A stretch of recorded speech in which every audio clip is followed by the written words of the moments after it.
El libro del Génesis se refiere al misterioso relato de Jacob, el hombre que luchó con un ángel de Dios, Gen 32,23-32.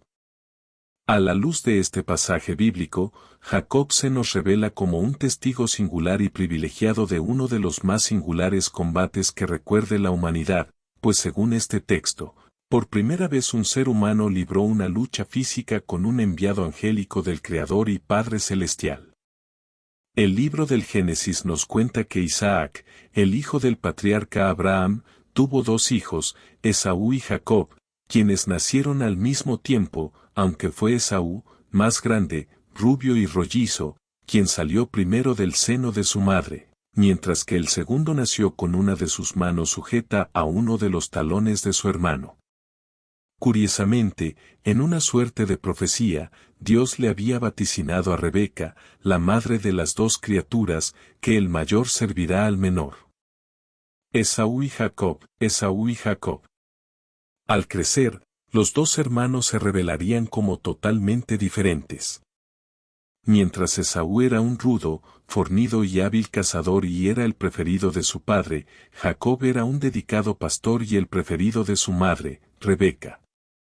De todos modos, como había nacido primero, según la tradición a Esaú le correspondería la primogenitura y recibir la sagrada bendición paterna de su padre.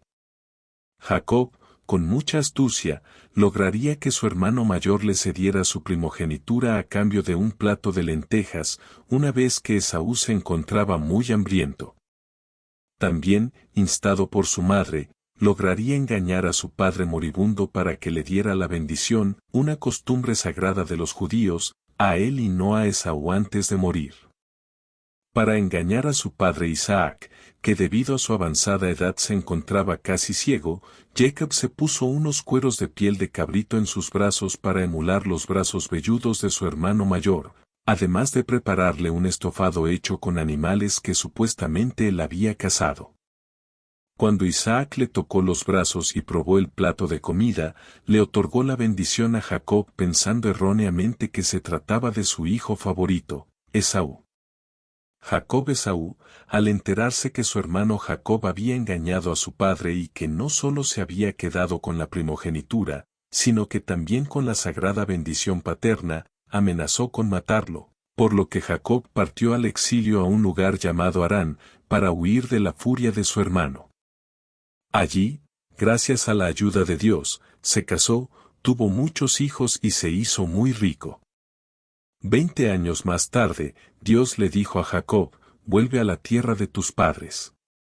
De ese modo, Jacob y su familia comenzaron un largo viaje, pero en el camino unos sirvientes suyos vinieron a decirle, tu hermano Esaú viene hacia nosotros con 400 hombres. Jacob, temeroso de que Esaú quisiera hacerles daño a él y a su familia por los agravios cometidos en el pasado, le oró a Jehová, por favor, sálvame de mi hermano. Al día siguiente, para aplacar la supuesta furia de su hermano, Jacob le envió varios regalos a Esaú, muchas ovejas, cabras, vacas, camellos y burros.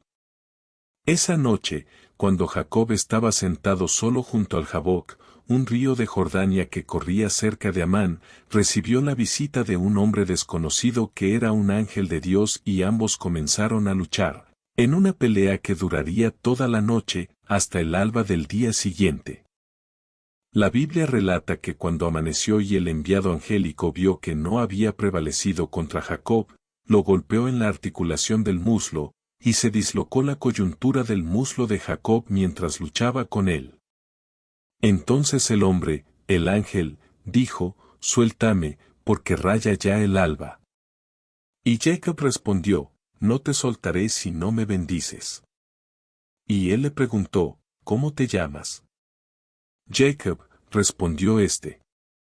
Y añadió el hombre, ya no será tu nombre Jacob, sino Israel, porque has luchado con Dios y con los hombres, y has prevalecido. Entonces Jacob, a su vez, le preguntó, dime, te ruego, tu nombre. Pero él respondió, ¿para qué quieres saber cómo me llamo? Y allí mismo lo bendijo. Y Jacob le puso a aquel lugar el nombre de Panuel, porque dijo, he visto a Dios cara a cara, y ha sido preservada mi vida. Y le salió el sol al cruzar Panuel, y cojeaba de su muslo. Este es el motivo de por qué los israelitas, aún hoy, no comen el nervio ciático, que está en la juntura de la cadera, pues el ángel golpeó a Jacob en la juntura de la cadera en el nervio ciático. L. Jacob Urestring Wis de Ángel B. Y. Leon Bonnat Jacob Urestring Ángel. Si bien suena algo desconcertante que un hombre luche toda la noche con un ángel y logre prevalecer, los teólogos afirman que lo crucial de este episodio bíblico es el empecinamiento de Jacob para conseguir la bendición del enviado angélico, es decir, el otorgamiento del perdón divino por todos los engaños y errores pasados. Más simbólico aún es que el ángel, después de pelear con Jacob y descoyuntarle un muslo para que no siga luchando, lo bendiga y le cambie su nombre, pues en la antigüedad los nombres servían de característica de identificación para una persona determinada, es decir, así como era el nombre, así tenía que ser la persona. El antiguo nombre, Jacob, aludía a intriga, engaño y comportamiento erróneo, mientras que el nuevo nombre, Israel, en cambio, significaba el que lucha con Dios, un luchador de Dios, un nombre que aludía a una identidad renovada y que se haría extensivo posteriormente a todo el pueblo judío. Por otra parte, Jacob lucha cara a cara con el ángel de noche, en la más completa soledad y cuando se encuentra despojado de todo. Pelea con un ángel de Dios, pero no ve el rostro del Creador. Y cuando Jacob le pide que le diga su nombre, que le manifieste quién es, Dios se niega, porque su misterio nos sobrepasa y es inviolable. Lucha 3 Jacob, cuando pelea con el ángel, se resiste y no se entrega, por lo que el ángel se ve obligado a recurrir a una estratagema, dislocándole la coyuntura del muslo.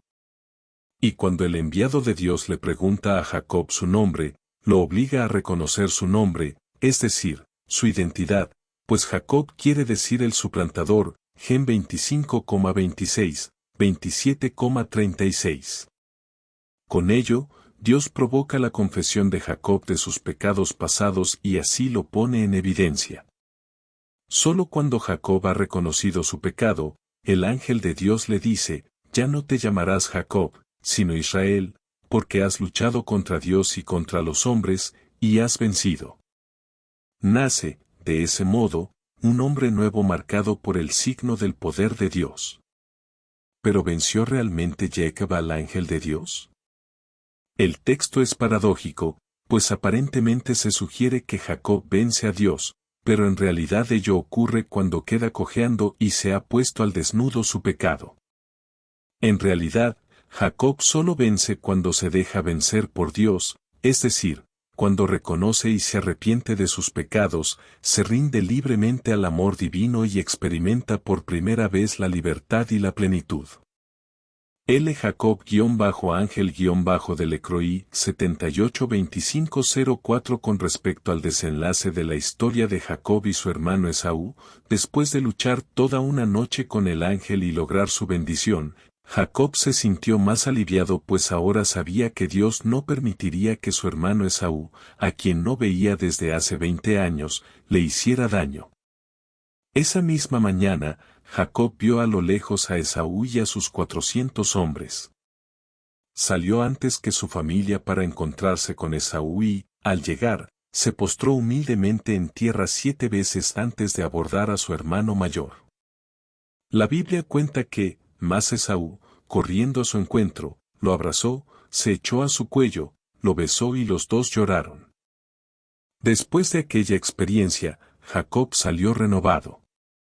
Eso de lo cual muchas veces hablamos sin entender lo que supone a efectos de ser tratados por Dios, de forma profunda para que sea una verdadera renovación. Jacob supo que el encuentro que había tenido con aquel varón había sido con Dios mismo. Al igual que otros personajes del Testamento habían experimentado, aquel varón era el conocido como el ángel de Yahvé. Quienes le vieron y hablaron con él dieron testimonio de que vieron a Dios mismo. 2. De ahí la declaración de Jacob, vi a Dios cara a cara y fue librada mi alma, 32.30. Hoy, no solo la salvación sino la permanente renovación viene por un encuentro y la constante relación / comunión con el Señor Jesucristo, en cuyo rostro vemos el rostro de Dios el Padre. Ese ya en 1.18, segunda Cou, 4.6. No podría ser de otra manera puesto que Dios es luz y no hay ningunas tinieblas en él, primera JN 1.5, JN 8.12. Y esa luz comienza por alumbrarnos a nosotros mismos primero, para que veamos cómo somos realmente, delante de Él. Renuévate cada día con el Señor, Él te conoce más que nadie y sabe de tus luchas, deja que Él te ayude, así sea. Amén.